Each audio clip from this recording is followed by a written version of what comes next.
Good evening. My name is David Roxburgh. I'm the Prince Al Walid bin Talal Professor of Islamic Art History and Department Chair in History of Art and Architecture at Harvard University. And it's my great pleasure tonight to introduce this evening's speaker and to welcome you to the next lecture in our Aga Khan Program for Islamic Architecture series, A Forum for Islamic Art and Architecture. I just wanted to say at the beginning that the next lecture in our series takes place on March 24th at a slightly unusual time, 12 p.m. Eastern Standard Time.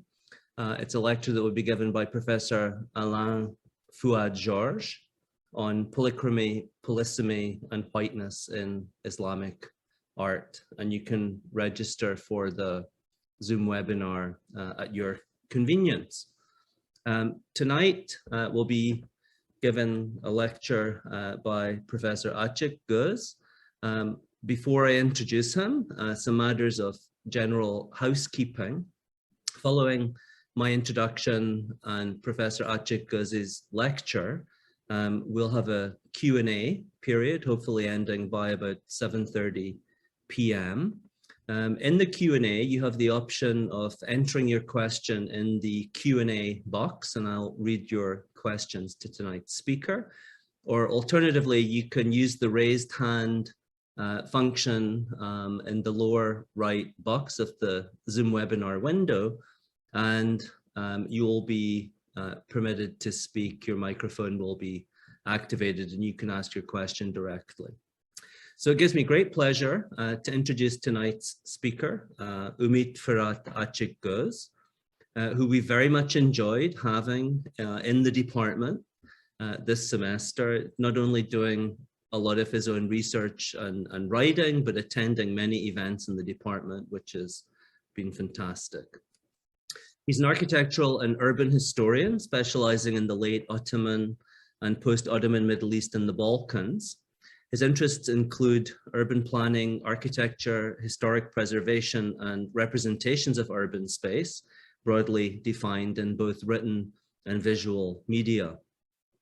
His current book project explores urban transformations of Istanbul in the post-Ottoman early Republican period, roughly 1923 to 1949, at the intersection of local, national, and global dynamics. Drawing on research of various archives, contemporary publications, and literary works, his book project demonstrates the crucial role played by local actors and institutions in shaping the trajectory of Istanbul's urban modernization, from architectural projects and preservation efforts to urban planning and domestication of global theories and practices. In addition to his book project, Açıkgöz is also interested in the architectural and urban history of the French Mandate for Syria and Lebanon. He currently works on an article on the representation of Syria and Lebanon at the 1931 International Colonial Exposition in Paris. He's also working on a special dossier co-edited with Yaşar Tolga Jura on the role of Armenians in the capitalistic urbanization of late Ottoman Istanbul.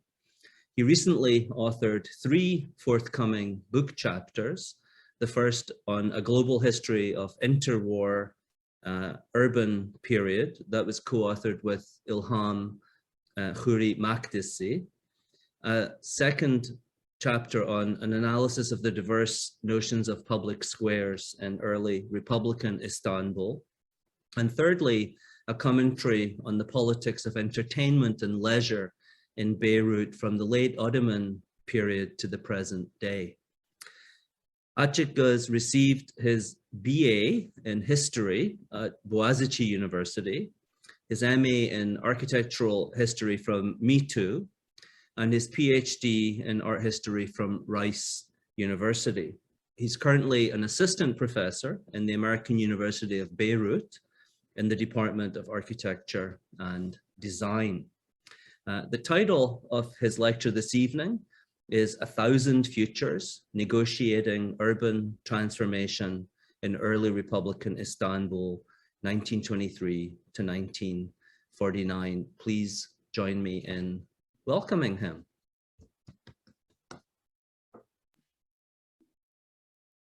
Good evening, everyone, and good night to those who are joining us from overseas. And thank you, David, for the introduction. And I would also like to thank the Aga Khan program at Harvard University for hosting me this semester and for giving me the space and the time to work on my book project. Specifically, I would like to thank Gülru Hanım, Gülru Necipoğlu, and David Bey, David Roxborough, and also for all her efforts. I would like to thank Cecily Pollard for making this lecture possible. And also, I would like to thank Cecily for helping me navigate the bureaucratic labyrinths of Harvard University ever since my arrival in mid-January. So thank you, Cecily. So the title of the lecture, my lecture tonight, is, it starts with 1,000 features. So it's a reference to this interesting post-imperial moment in the history of Istanbul, where there were a lot of possibilities, a lot of possible trajectories for the city to take. So likewise, for tonight's lecture, I could have, formulated tonight's lecture in many different ways, maybe not in 1,000 ways, but quite selfishly, I decided that having this audience is not usual. So I decided to make the most of it, and I'm going to talk about my book project, which is based on my dissertation that I finished at Rice University about 4 years ago now. So I am going to share my screen now and slowly start. So because this is an ongoing project, I would really appreciate any comments and criticisms during the Q&A. So I'm gonna start with a quotation. Let me handle this. Yes, perfect. Okay. In 1924, a Turkish newspaper compared the physical state of Istanbul with the state of Constantinople when Ottomans took it over back in 1453.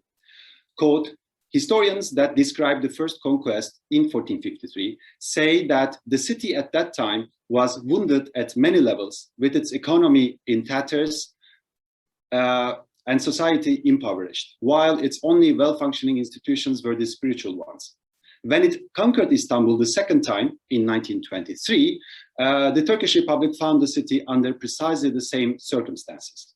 The city, after the first and second conquests, was in the same state of dilapidation. End of quote. Triumphalist as it is, this comparison is meaningful. We know both from 15th century chroniclers and recent scholarly studies that mid-15th century Constantinople was a largely dilapidated city. Likewise, Istanbul in the early 1920s was a city with massive burnt areas, lack of infrastructure, a depreciating built fabric, and an urban economy in decline. Although the Turkish newspapers' comparison is not irrelevant, 1923 was obviously not 1453.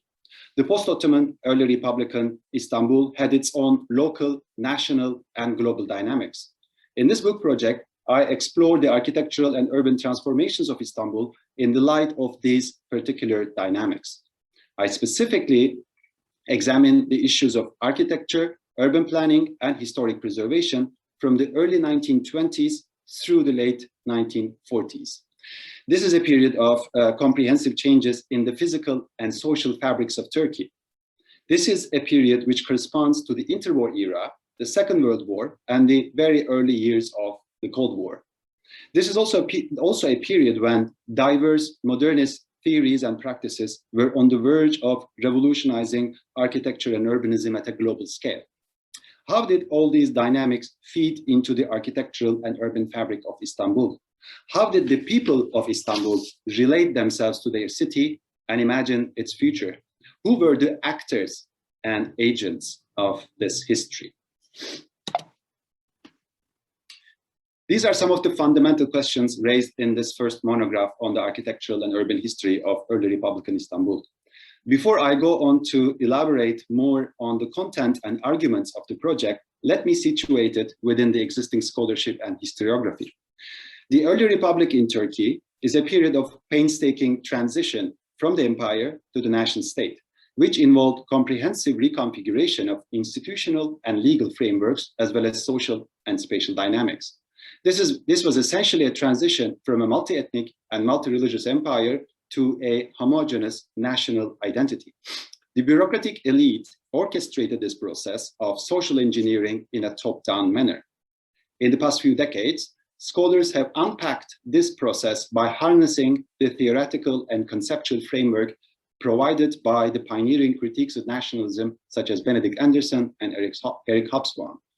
These studies have made a precious contribution to our knowledge about the nation-building program in early Republican Turkey, as well as its social and spatial ramifications. However, the almost exclusive focus on the technocratic and bureaucratic agendas of nation-building leaves us with the impression that all these comprehensive transformations are taking place in a social and economic vacuum. Once historical change becomes exclusively a product of nation-building, there is little, if any, room left for debate, negotiation, and popular participation. People become objects. They passively watch the remaking of their society and the spaces around them. In other words, people outside the bureaucratic and technocratic elite had no agency in this history. Recently, in the past few years, some social historians have begun to contest this scholarly paradigm as they demonstrate how the state and the society negotiated during the implementation of radical reforms in dress codes, alphabet, and so on. However, architectural and urban historians are yet to make their due contribution in complicating the history of post-Ottoman early Republican Turkey. My book project situates itself within this historiography. It demonstrates that the residents of Istanbul, in fact, did participate in the transformation of their city in significant and often decisive ways. My argument is that the history of Istanbul's architectural and urban transformation during the early Republic is a product of complex constellations of local, national, and global factors. In this constellation, local actors and institutions played a crucial role in reshaping their city and their monuments. So before I talk about my sources and methodology, I would like to unpack some terminology briefly. First of all, by local actors, I mean the Istanbul-based institutions such as the Municipal Council and the Committee of the Preservation of Old Monuments, and individuals such as historians, architects, journalists, doctors, lawyers, intellectuals, and last but not the least, the ordinary residents of Istanbul. These actors and institutions filtered the universal claims of modernism and the nationalist agenda of the Turkish Republic through their own sensibilities, anxieties, and imaginations. They discussed and negotiated diverse ideas, theories, and concepts in the public sphere of Istanbul. These discussions shape the local perspectives of modern city, modern urbanism, and historical patrimony. I take the public sphere of Istanbul to consist of newspapers, periodicals, literary pieces, books, municipal council, universities, and inter-institutional correspondences. These were all venues where local actors and institutions domesticated and appropriated both international modernism and nationalist modernization. It is important to note that the public sphere of early Republican Istanbul was not the idealized bourgeois space where all citizens had equal access, as Jürgen Habermas described it. The voices we hear in the local public sphere are often those of intellectuals and professionals, most of whom were men. However, as I will discuss below, there were significant channels for ordinary residents of Istanbul to make their voices heard and to claim their rights. In this book project, I make a distinction between two concepts, urban modernization and urban modernity. Urban modernization is simply a program of physically transforming urban space along modern lines. Urban modernity has complex socioeconomic, infrastructural, and material dimensions. I take urban modernity to signify an aspiration for spaces of recreation, habitation, and effective circulation of humans and vehicles. Spaces to foster commercial activities, public hygiene, and cultural production. In this respect, I take urban modernity to be a global ethos. And I argue that the local actors and institutions of Istanbul were part and parcel of this ethos. The debates held in the local public sphere of Istanbul were an embodiment of this global urban modernity. Exploring the architectural and urban history of early Republican Istanbul is a complicated task. The Republican archives are potentially the richest repository of sources, but they are largely silent about the architectural and urban projects, the debates that surrounded them, and the resistances against them. Every official archive, by nature, curated, of course, but the level of silence in Turkish Republican archives is deafening. One can only reach a limited set of digitized documents. Given the well-established tradition of recording and archiving inherited from the Ottoman Empire, the lack of documentation would not explain this silence. One wonders whether the silence is a product of controversies over urban land and immovable properties, owned by Muslim and non-Muslim charitable endowments, as well as private individuals.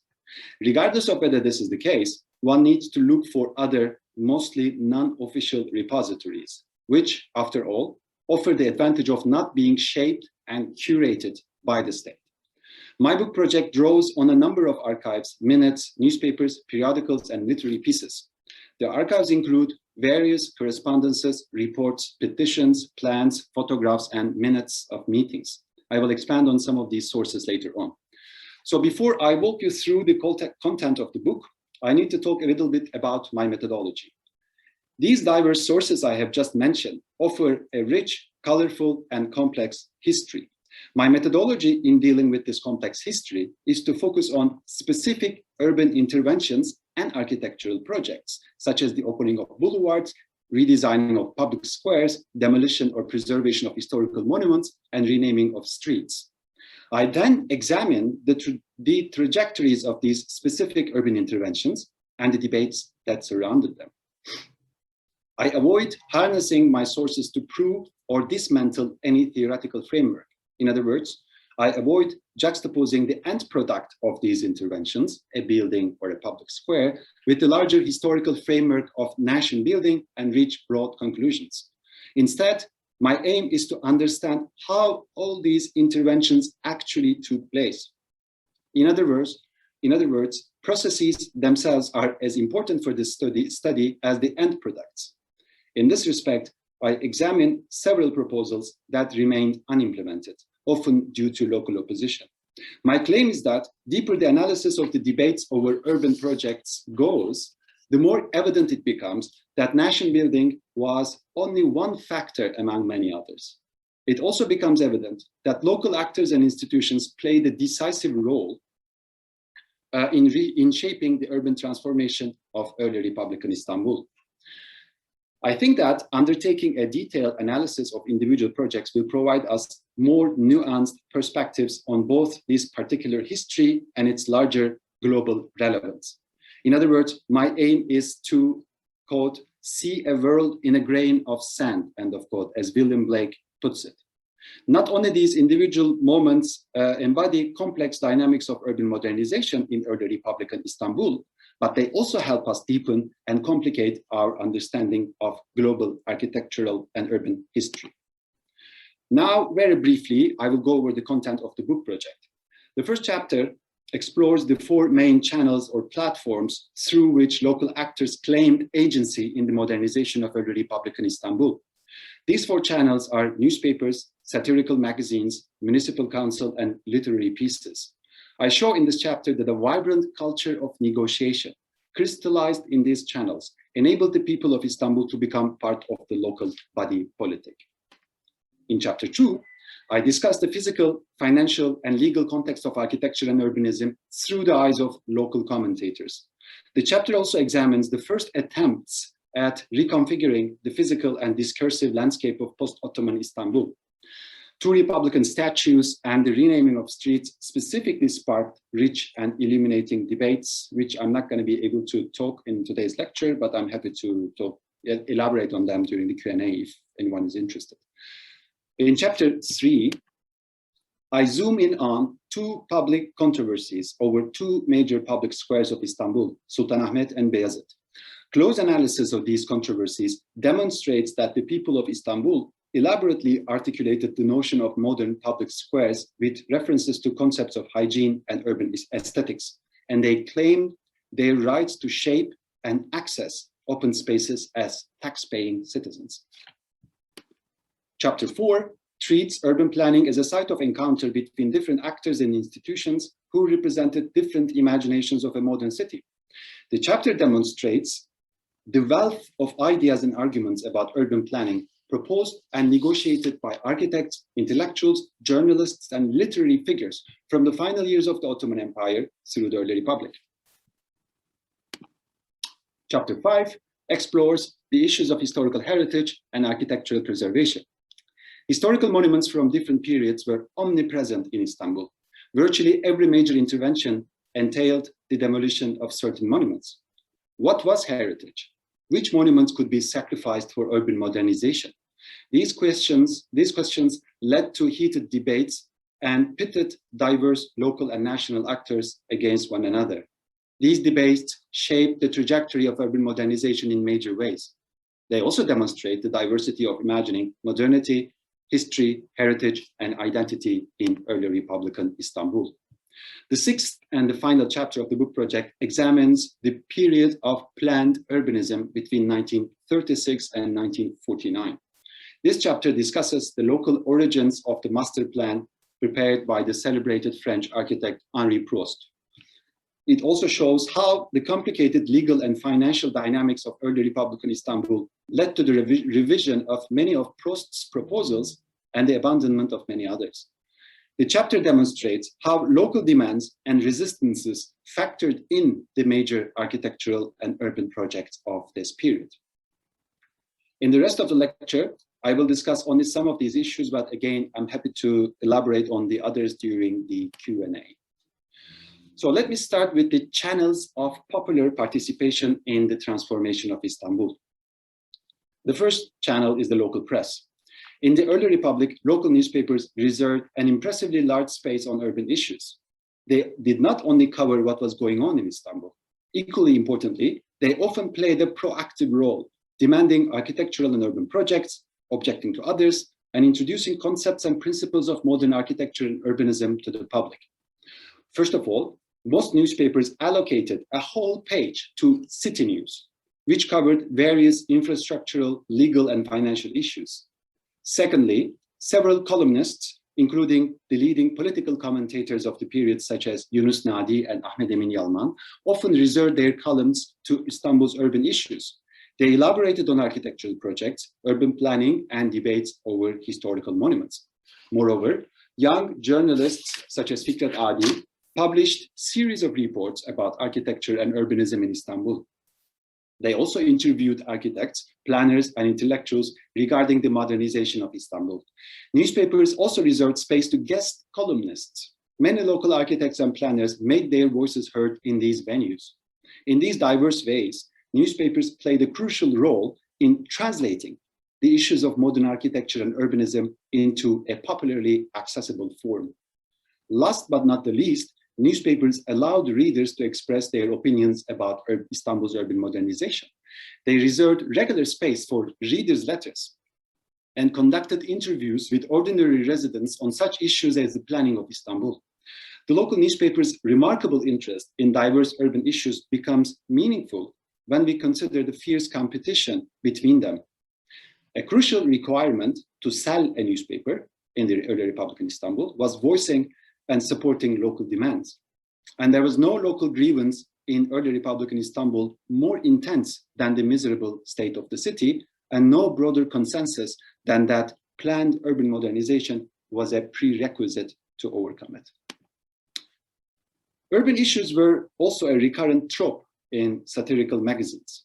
Combining word and image in straightforward and humorous ways, satirical magazines voiced local grievances and directed sharp criticism against authorities. Early Republican Istanbul was indeed a cartoonist's paradise with its myriad urban issues. In this cartoon on the left over here, the cartoonist says he's afraid of Istanbul being modernized because in that case, he would have had nothing to satirize about. The one on the right features the daily exercises of Istanbul residents, such as long jumping over ditches, swimming in puddles, or boxing in overcrowded trams. Even the cartoons that had nothing to do with urban issues featured Istanbul as a grotesque city. human interactions or ludicrous situations took place against the background of distorted houses, unsightly streets, and crumbling cemeteries. Cartoonists were particularly unforgiving when it came to the mayor governors of Istanbul, who were appointed by the central government in Ankara. This cartoon represents the mayor's post as a chair full of reversed pans, each representing a local newspaper. Mayor Muhittin Bey takes an uneasy look at the chair as he leaves with his luggage and says, quote, "Let me go to Europe and sit comfortably for a while." It is important to note that the early republic was a period of authoritarian single-party governments which left little room for political opposition. But the satirical magazines made strong political statements by mocking at the miserable state of Istanbul and the failure of local and national authorities in modernizing the city. In terms of its immediacy, subversiveness, and poignancy, satire was an inimitable platform to convey people's demands and criticisms.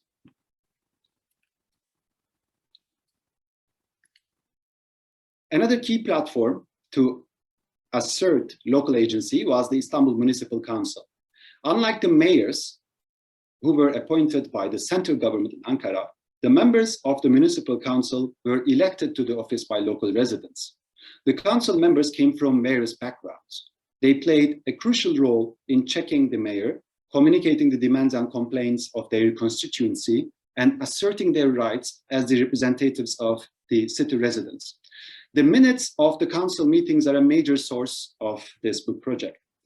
In these minutes, we find detailed discussions and negotiations about various issues from public squares and the renaming of streets to preservation of historical monuments. These discussions demonstrate local residents' imaginations of modern architecture, urbanism, public spaces, citizens' right to their city, and so on. In many cases of conflict with mayors, council members successfully harnessed the local newspaper's support and managed to reverse unpopular decisions. Just like the council members kept the mayor in check, their constituency kept them in check as well.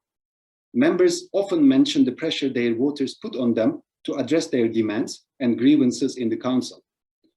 In the minutes of municipal council meetings, we also hear the voices of ordinary residents of Istanbul themselves. Several petitions submitted by individuals or groups on behalf of certain neighborhoods were read aloud in the council meetings. These petitions offer precious insights into ordinary residents' urban experiences, their demands, and the ways they articulated these demands. For example, one petition shows that the residents of Beykoz district opposed to the municipality's plans to sell a vacant land by the coast. They encircled the land in question, planted trees, declared it a public park, and demanded the municipality to recognize this fait accompli.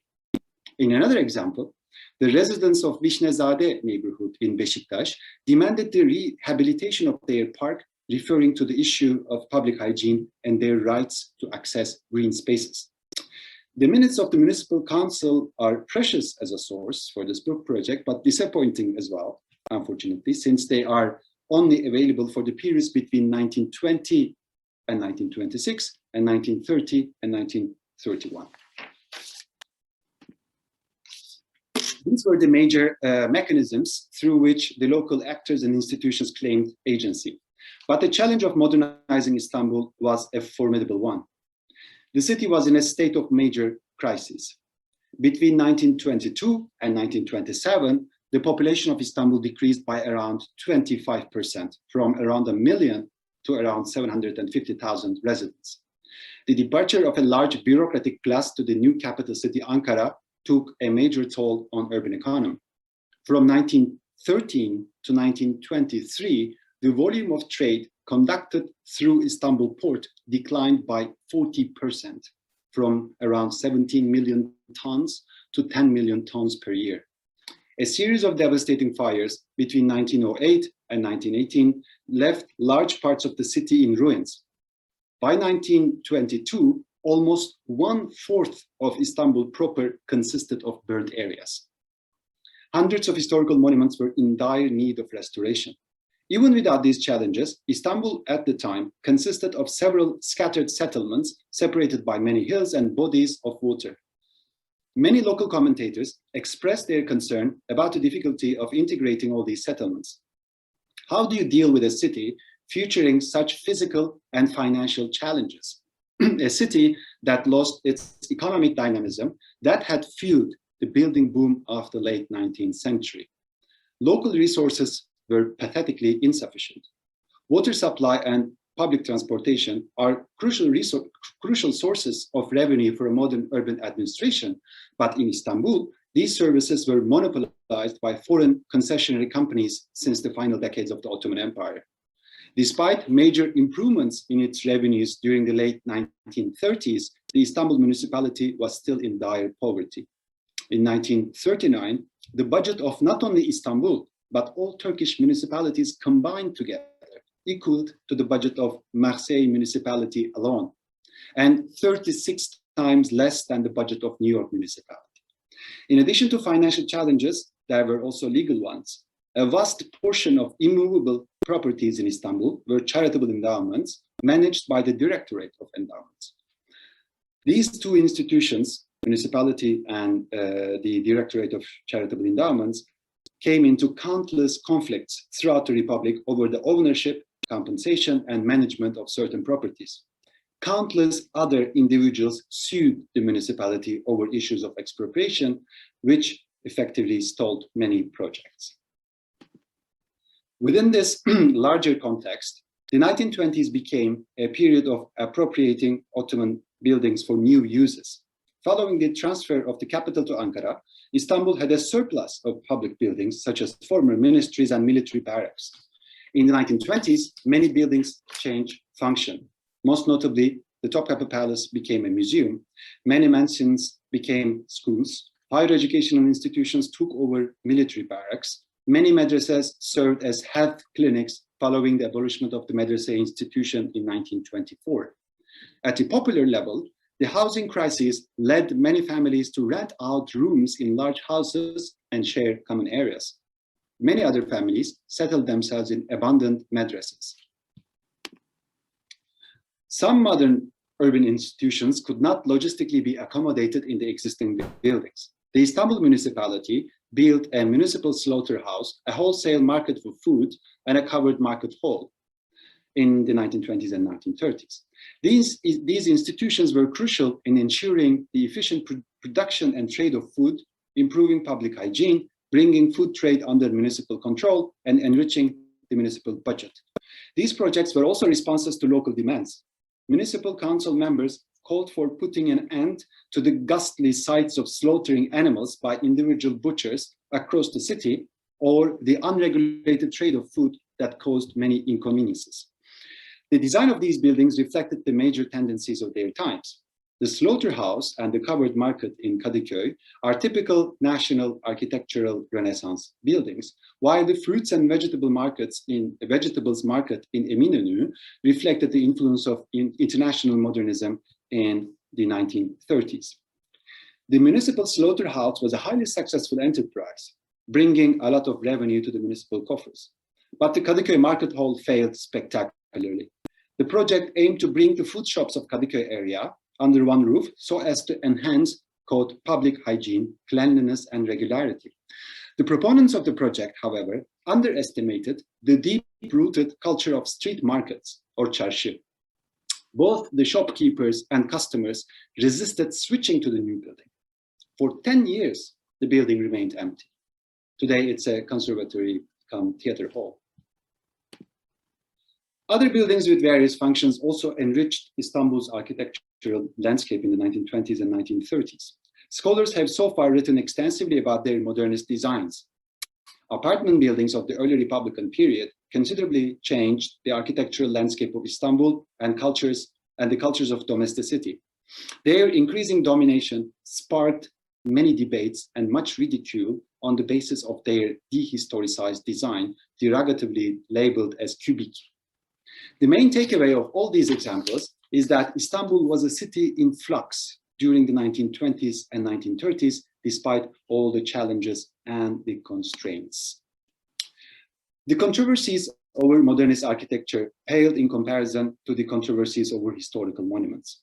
Istanbul featured historical monuments from across centuries, evoking different and often conflicting memories. Because the monuments were omnipresent in Istanbul, virtually any project to enlarge streets or public squares necessitated the elimination of certain monuments. The question of which monuments could be sacrificed for modernizing the city led to numerous public controversies. Diverse and conflicting imaginations of modernity, heritage, history, and identity struggled for recognition in the public sphere. In principle, most residents of Istanbul were in favor of both modernizing the city and preserving its monuments. When these two ideals clashed, however, the dilemma between preservation and modernization became a burning one. As much as the modernization of Istanbul was a shared aspiration, monuments had their own significance. Similar to other processes of nation building across the world, monuments were essential to prove the archaic roots of the nation. But in early Republican Istanbul, monuments were relevant in more specific ways within the background of recent wars, memories, and the anxious expectation of a similar conflict. In a city where Turkish sovereignty was seriously contested and jeopardized only recently, monuments acquired a particular political meaning. In the eyes of both the state and many citizens, monuments were the most tangible proofs of Turkish claims toward sovereignty in Istanbul and beyond Istanbul in the rest of Turkey. Monuments were also significant to speak back to the Orientalist stereotypes. Quote, "Aren't we trying to prove that we have a civilization?" End of quote. A columnist exclaimed in defense of preserving Istanbul's historical heritage. There's a whole institutional, financial, and legal history of architecture preservation that I do not have time to talk about in tonight's lecture. In addition to controversies over monuments representing different periods and personalities, there was also no consensus over what exactly constituted the city's patrimony. Are cemeteries part of heritage? What about residential architecture? It was relatively feasible to protect some monuments by assigning them new functions. What about others that were not appropriate for repurposing? One petition that I came across perfectly exemplifies the creative ways residents and institutions of Istanbul addressed issues of housing and heritage preservation. The petitioner is a woman named Zerafet. She was a retired officer who had fallen into poverty and homelessness. She demanded to live in the Ottoman fountain of Arasta in Sultanahmet. The authorities granted her fountain, arguing that if somebody lived in it, the fountain would be more likely to survive.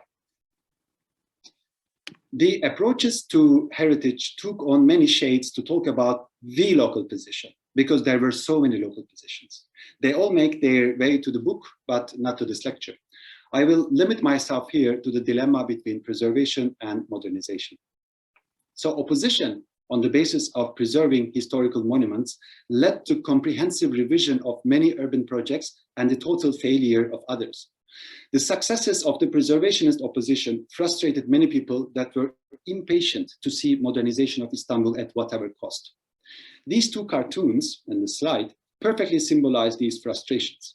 So the cartoons feature two stereotypes of preservationists. One, a conservative reactionary over here, speaking in a polished, old, supposedly language. The other, the other is a dilettante who is oblivious to the challenges and impossibilities of the modernization of Istanbul. So let me quote very briefly what he has to say. So don't touch this holy mosque. Don't move these tombs of the ancestors. The walls are antiquities from the Byzantines. That fountain is one of our historical monuments, and this house is a reminder of our national art. Good luck, municipality. Remake Istanbul in a modern way without touching any of these. End of quote. I should say the building shapes in this cartoon over here are only slightly exaggerated. So they're not, especially this minaret over here is not a fanciful detail. I myself saw several minarets, broken minarets in many photographs from the era, and this is just one example. So many commentaries in newspapers also condemned and mocked the preservationist opposition, as in this quotation over here. So basically, So this is about a controversy that I'm going to be talking about very soon, the controversy over the Ibrahim Pasha Palace. So the anonymous author of this piece calls the preservationists köhneperests, people who love the ruins. Just loosely, we can translate it like that. So it calls köhneperestlik a vicious and troublesome mentality, a muzır ve müziç zihniyet. So at some point it says, stop, don't touch there. That fountain on the corner is 9 centuries old. This abandoned hammam is an example of the Turkish art of 3 centuries ago. And in this house in front of which you stand, Yavuz Sultan Selim's cousin was circumcised. If you dare to demolish these historical works of art to build a street, a public square, a park, or a cubic clinic, and a hospital in a snobbish style, you will be condemned by history, end of quote. So these 2 quotes are essentially saying the same thing, but they were published 2 years apart in 2 different venues by 2 different people. So it's a great example of how, you know, common this criticism was in Istanbul, but also, it also says that there was this really strong, solid preservationist, let's say, party in Istanbul at the time. So I will briefly now talk about one specific moment where architecture, urban planning, and heritage preservation intersected in most unexpected ways. This is a moment where multiple layers of Istanbul's heritage obstructed the implementation of a key architectural project, triggering a sensational public debate that lasted more than 10 years. So it all started with the demolition of, or the destruction of this building over here by fire. Originally built as Darul Fünun or university, it served many functions during the late Ottoman era. Most importantly, it was the first building that housed the Ottoman parliament in the first and second constitutional periods. So at the time of its destruction, it was the Palace of Justice. So authorities, after the destruction of this building by fire, again in 1933, authorities decided to build a new Palace of Justice in Baba Ali area, not far from Hagia Sophia, somewhere over here. Even the project, so this is the emptiness, the void that was left by the demolition of the building. So even the project for the new Palace of Justice in the Baba Ali area was prepared and accepted. But in the meantime, the Istanbul municipality approved Henri Prost's proposal to turn Sultanahmet area into a state neighborhood, where the new Palace of Justice would be a key building. The previous project, this one, was abandoned. Authorities agreed to demolish the dilapidated prison building across the Sultanahmet Mosque to open up space for the new Palace of Justice. Shortly before the demolition of the Istanbul prison, they hired an architect to document the building. Everything seemed settled once and for all until the architect in question, Sedat Çetintaş, published a newspaper article claiming that the prison building was in fact the 16th century Ibrahim Pasha Palace, a precious example of Turkish residential architecture, as he called it. Therefore, it could not be demolished. The article effectively stopped the project. An incredibly long and complex saga ensued. Too complex to describe here, even in brief summary. In the next 12 years, several commissions met to assess whether the building was indeed Ibrahim Pasha Palace, and if so, whether it would merit preservation. Dozens of ministers and prime ministers were involved. Literally hundreds of articles, coverage, and cartoons appeared in local press. Lawyers, prosecutors, historians, journalists, medical doctors, and others joined the controversy with different opinions. At some point in 1942, one section of the prison/palace was demolished. The rest of the building survived, and the Palace of Justice project was tailored according to the new site. It all seemed settled once more. However, the multi-layered heritage of Istanbul had more surprises in store, because it turned out that the demolished section of the prison had stood over the 4th century Palace of Antiochos and the 7th century Martyrion of St. Euphemia. This nullified the revised plan for a Palace of Justice. By the end of the 1940s, the project was in exile, as it were, moving from one location to the other. The years of delay frustrated many people, especially those in the justice establishment who suffered most in their overcrowded and underventilated temporary building. In 1949, a group of lawyers marched to the site of former Palace of Justice in protest of the delay, laid a wreath on its still standing debris, and mourned its destruction. The endless controversy became a fruitful theme for cartoonists. One cartoon features a committee over here, still debating the issue decades later. In another, over here, in another cartoon, we see a couple. The woman says, "My father thinks you're a nice fellow, but he's concerned you don't have a permanent job."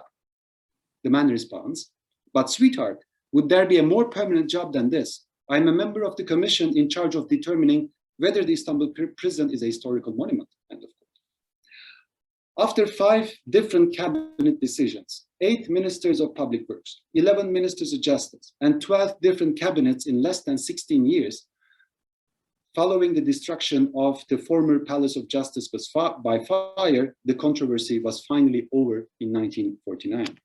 What was left of Ibrahim Pasha Palace was preserved, and the Palace of Justice project was considerably reduced in size. So, urban planning in early Republican Istanbul has a similarly complex history. The present scholarship has offered a detailed examination of the Prost Plan and how it served the Republic's political aspirations. But we know little about the local roots of the Prost Plan. In fact, local agencies shaped both the master plan itself and the implementation of its individual proposals.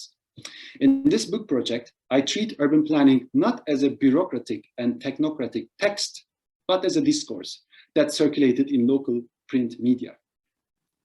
Tracing these circulations and articulations demonstrates the entanglement of local, national, and global dimensions in the planning of Istanbul. My core argument is that the Prost Plan was, to a large extent, a codification of several principles and individual projects circulating in Istanbul's public sphere well before Prost's arrival in 1936.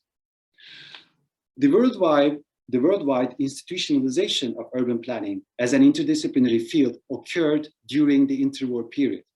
In the 1920s, we see an ever-increasing volume of publications in Istanbul's print media about urban planning. In addition to architects, many journalists and intellectuals also elaborated on urban planning, warned the authorities against piecemeal urban interventions, and called for the employment of professional planners to draft a master plan for Istanbul. The number and diversity of people who wrote about urban planning is too long for me to elaborate on. There's just a partial slide on the screen, on the partial list on this slide. In addition to writing extensively in the local press, some of these people translated works from foreign languages. Others expanded the horizons of the local public from Europe to the world beyond, as in Falih Rıfkı's series on Brazil, later published as a book, where he talks extensively about urban planning in Rio. In addition to individual contributors, 2 periodicals played a major role in propagating the merits of urban planning. One is the Istanbul Municipality Journal, Istanbul Şehremaneti Mecmuası, which regularly covered diverse issues of urbanism and urban planning across the world since its foundation in 1924. The other is Mimar/Architect, where urbanism and urban planning received particular attention. The very first article of the inaugural issue of Mimar/Architect was titled Istanbul and Urbanism, and it was penned by Sedat Hakkı Eldem, the celebrated Turkish architect of the 20th century. While unanimously embracing urban planning as a discipline, many local intellectuals urged against blind imitation of foreign models.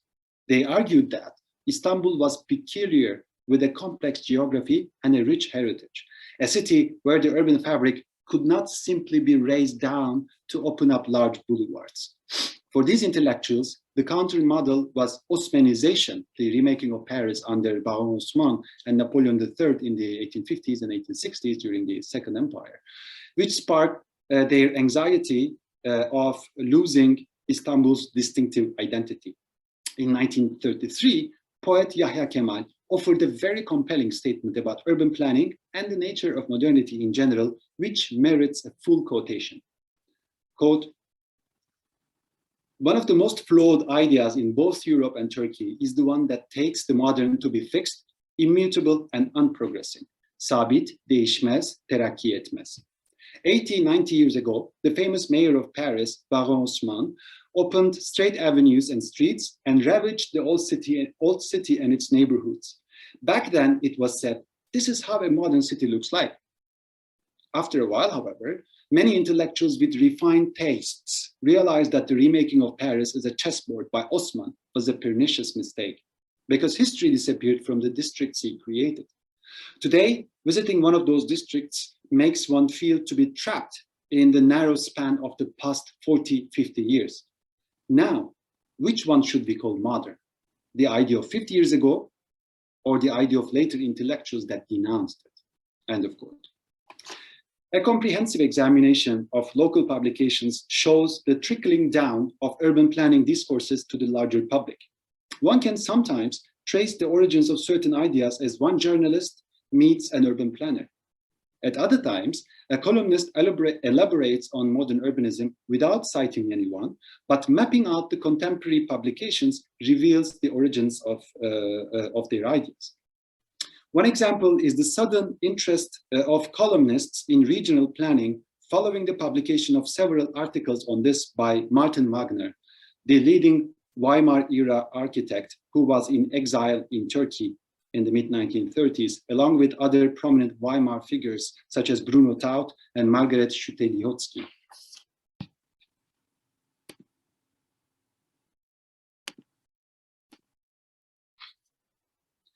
By the 1930s, the problem of planning Istanbul featured in diverse venues. In addition to prominent journalists, one sees growing demands for a master plan in readers' letters. Local newspapers regularly covered issues related to the planning of Istanbul. The public cry for planning became a source of satire in cartoons. In one cartoon, a man failing to attract a woman expresses his frustration by saying, quote, "There is no word from you, just like Istanbul's urban plan," end of quote. Planning of Istanbul became so entrenched in the local psyche that a leading playwright, Musahipzade Celal, wrote a theater play titled Reconstruction of Istanbul, which revolves around a Turkish architect who prepares a master plan for Istanbul, and then events unfold. It's a wonderful text, actually. This was the vibrant local public that awaited Prost in 1936. Local press welcomed Prost, but kept him under close scrutiny, criticizing him severely for proposals conflicting with public demands. Prost, in fact, had a vast experience of factoring in local demands into urban design processes. Two pillars of his career are specifically relevant. One is his engagement with the Paris-based research institute Musée Social, which cultivated an interdisciplinary approach to urbanism. The second is his planning experience in Morocco under General Hubert-Lyautey, who fostered the colonialist rhetoric of respect to the colonized. Prost described his master plan for Istanbul as a surgical operation, since it aimed not the expansion, but consolidation of Istanbul's poorly connected settlements. The Prost Plan proposed a network of large streets and boulevards to ensure effective circulation, 3 massive parks to promote public hygiene, and functional zoning separating residential, commercial, and industrial areas. I'm not going to dwell on the plan in detail. My point is that all these principles had long been proposed and even partially implemented before Prost's arrival in 1936. Consolidation of the city, the link between green spaces and public hygiene, and zoning came up in virtually every local debate of urbanism for a long time, again. Even the metaphor of surgical operation in Istanbul's context predated Prost by some 15 years. Celal Esad called it ameliye-i cerrahiye, basically the same thing, surgical operation, as the ideal of planning in Istanbul. In addition to these overarching principles, many individual proposals of the Prost Plan had long circulated in local print media. One example involves the location of the port, a crucial component of the plan. Prost opted for one of the 3 potential locations, Yenikapı, the other 2 were Eminönü and Haydarpaşa, combining the port with the main train station over here. Eventually, however, local pressure for Haydarpaşa in the Asian section prevailed. A more appropriate location to to connect Istanbul with most of Turkey, now located in the east of the city. Another important intervention was the Atatürk Boulevard, which scholars ascribe to Prost's vision of connecting intramural Istanbul with the northern districts. However, the boulevard had been proposed and planned back in the 1910s, and when Prost arrived, more than half of it had been finished. Prost fine-tuned the project and oversaw the completion of its last section. Prost's proposal to turn the Marmara shores of Istanbul into a residential zone also predates him. Architecture students of Fine Arts Academy had made precisely the same proposal in their final year studio devoted to the planning of Istanbul, which the local press widely commended. There were many other proposals of the Prost Plan that were rooted in the local repertoire, from the opening of 2 parallel boulevards along the Bosphorus to building a garden city in the western suburb of Florya. On the other hand, most of Prost's original proposals remained unimplemented due to local resistance. This is another long list, including 2 massive parks, the stadium, a cité universitaire, and arcaded streets. One of 2 parks, the one over here, the other one was here, these 2 were never implemented. One of the 2 parks would be devoted to archaeological excavations. The findings from Istanbul's Roman and Byzantine past would be displayed in situ, which was precisely why the local public firmly rejected it. Over-promoting Istanbul's pre-Turkish history triggered the memories of post-World War I occupation and the anxieties of losing the city forever. What made the approval of the Prost Plan was that by the late 1930s, the Istanbul municipality was in a much better financial and legal situation than it had been in the 1920s. Nationalization of concessionary companies was specifically important. Taking over public transportation and water supply helped enrich the municipal coffers. A series of legal regulations also improved the municipality's position vis-à-vis the charitable endowments and private individuals. Nevertheless, these were all relative improvements. The Istanbul municipality was still way too weak to navigate through the city's challenges of urban modernization. The ordeals of the first comprehensive intervention, the enlargement of the Eminönü Square, perfectly embodied the inherent difficulties of urbanism.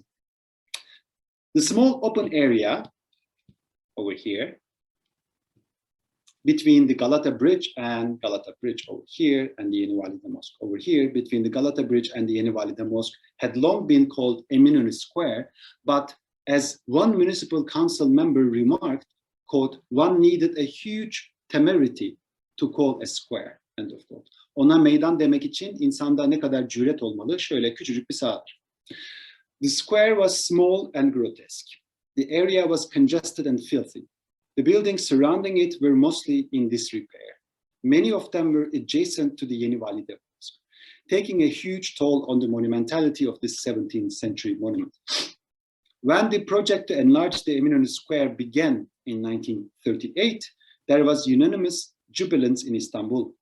However, the project soon faced several major obstacles.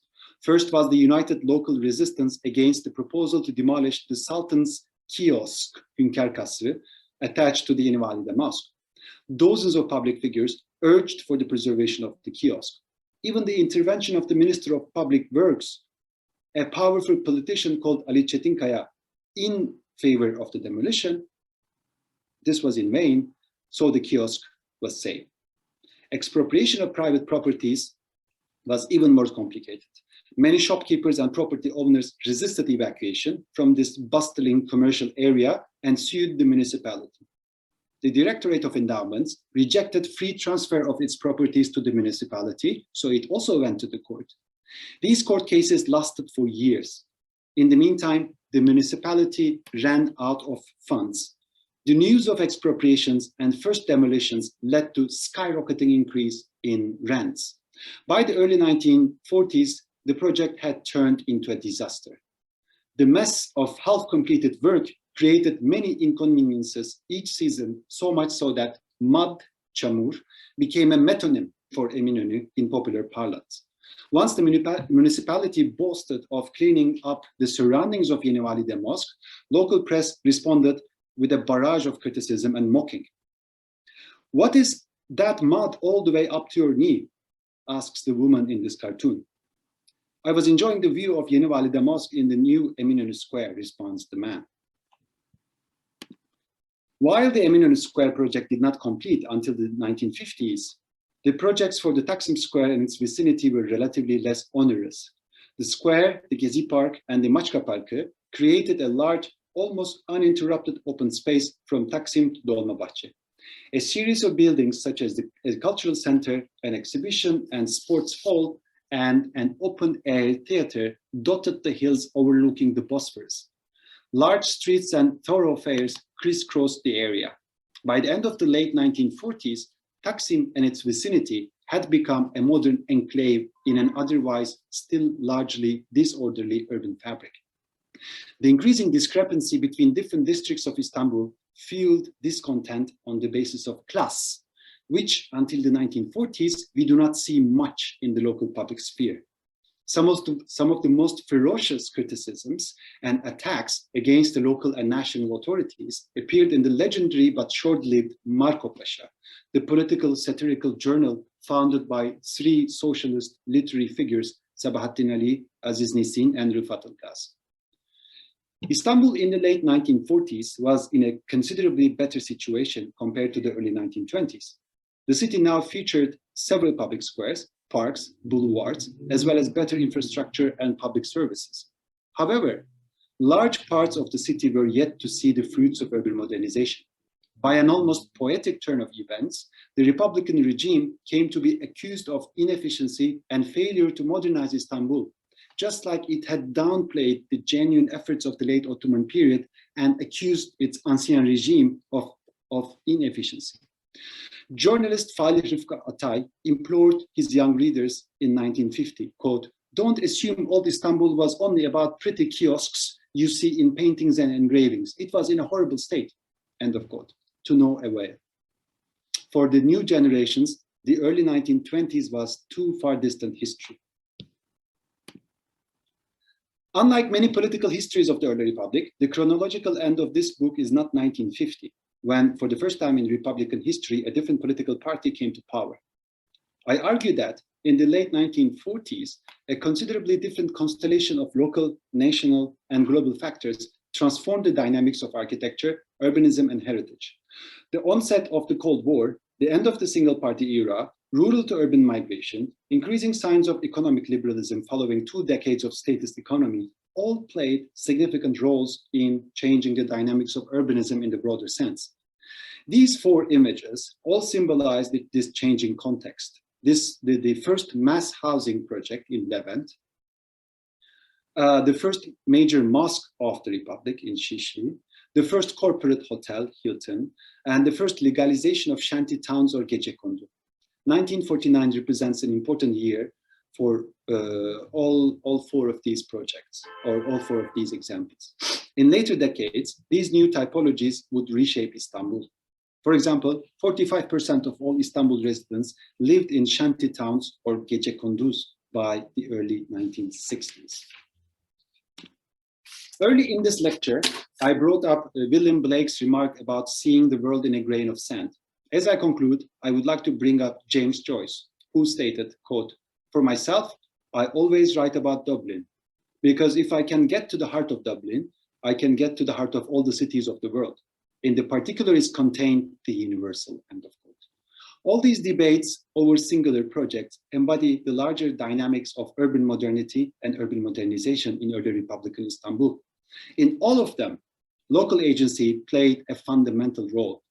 Just as the individual projects and debates over them embody the larger history of the city, the case of early Republican Istanbul embodied, in turn, the dynamics of architecture, urbanism, and heritage politics at a global scale. My recent work on the global urban history of the interwar period has convinced me once again of the shared dynamics, aspirations, and struggles over cities around the world. From the housing shortage in Berlin and the creative ways in which the residents of Berlin responded to that that crisis, to the protests against concessionary companies in Palestine under the British mandate, from the debates over heritage in fascist Italy to the struggles for modern infrastructure in Mexico City or Ahmedabad. Cities went through remarkably similar processes. Each context, of course, had its own dynamics, its own legal, financial, political, and social constellations. Still, at the most fundamental level, we are talking about the same complex and multi-layered history of struggle for the spaces of modernity in the broader sense of the term. In this sense, Istanbul's story is to this global moment what a grain of sand is for William Blake, Dublin for James Joyce, or a droplet of water is to Turkish folk poet or bard Aşık Daimi, who finds the universe embedded in it. I mixed with the sea, I became the sea, I found the universe in a droplet of water. Karıştım denize, deniz ben oldum, damlanın içinde evreni buldum. To wrap up, this history reminds us that urban interventions encroach on the spaces and lives of every single resident in a city, old or young, women and men, property owners and tenants, shopkeepers and wage earners. It encounters legal regimes of property, dynamics of urban economy, and monuments and memories. In this sense, negotiations between diverse actors in early Republican Istanbul left behind a rich, complex, and colorful history, a quintessential component of the history of Istanbul's urban modernization. The early Republican efforts towards Istanbul's modernization fell short of fulfilling the grand aspirations of the early 1920s. As the time went by, it was increasingly more difficult for local authorities to reject construction permits that encroached on the Prost Plan. How could you issue a permit for that stupid building? Prost protested in a letter to Istanbul municipality. However, the more belated Prost's pretty streets and boulevards were, the more intense were the demands for such building permits, and the more widespread was the popular discontent. On the eve of the Cold War, parliamentary democracy and mass migration from the countryside, no administration could afford to alienate its citizens. The municipality turned a blind eye on the shanty towns and mass housing projects. The limits the Prost Plan set were transgressed one by one. This was effectively the beginning of the Leviathan we have today, the endless urban sprawl called Istanbul, hosting some 16 million people. There is much more in this entire discussion than simply proving local agency. It also shows the inherent predicaments of urban modernization. Is a good plan enough to save a city from misery? When the legal, financial, and administrative stars do not align, how do you prevent the plan from falling victim to the passage of time and the demands from below and above? How can one blame the property owners of massive burned areas in Istanbul that had been waiting for building permits for decades? Conversely, how is it possible not to blame corruption, real estate speculation, and political populism that led to many monstrosities in Istanbul for decades? By demonstrating the local roots, I do not claim that only local dynamics shaped the early Republican Istanbul. My point is rather to argue that this history was a product of a constellation of local, national, and global factors. This is not only to glorify local agency, it is also to condemn the locals and to do some justice to Henri Prost. Still today, many websites, newspapers, and pseudo-academic studies, especially at the conservative end, feature xenophobic and baseless accusations against Prost, an agent of Europe who worked to undermine the Turkish and Islamic essence of Istanbul. Prost, however, did not at all have that power, even if he wanted. He saw planning Istanbul as the swan song of his brilliant career. He took up what an American scholar in 1920 had called the greatest planning opportunity of the era. But at 75, he left Istanbul with bitter feelings. In later decades, people of Istanbul created other heroes and other villains like Prost, mostly in the form of prime ministers, presidents, and mayors. In fact, no hero had more glory and no villain had more guilt than them, the people of Istanbul. In 2013, during another global moment of urban uprisings, shaking cities from Rio to Hamburg, the Erdogan government's attempt to demolish the Gezi Park to build a shopping mall triggered the largest popular uprising in the history of modern Turkey. Built amidst the debates over the Ottoman heritage back in the early 1940s, the Gezi Park had itself become heritage by the early 2010s. People of Istanbul claim their rights to the city more directly and physically than ever before. This picture of unity, however, veils many different imaginations, experiences, and memories about the park, the square, and the city at large. The complexity of local agencies did not only and simply involve the unity in diversity here. On June 16, 2013, the day a brutal police crackdown crushed the popular resistance in the park, in Kazlıçeşme, a few kilometers away from the park, hundreds of thousands attended Erdogan's meeting to express their support to him and his project to demolish the park. Now, who are the people of Istanbul?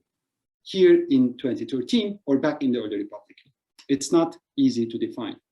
However, no urban history of modern Istanbul is complete without due attention to their agency. Thank you.